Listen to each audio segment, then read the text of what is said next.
In this video, I will show how to germinate and grow ivy gourd plant from seed. Now I start to drop the seed into the pocket tray. Here's the ivy gourd seed. It's the fresh seed.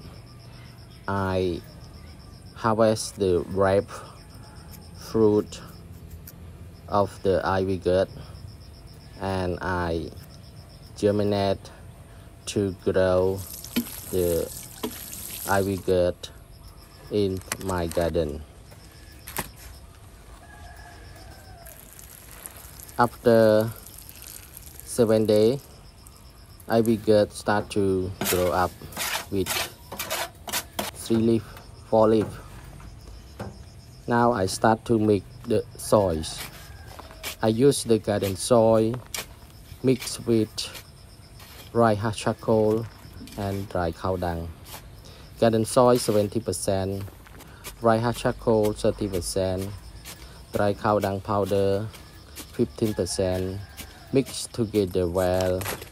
Then I can grow ivy gourd plant into the bag.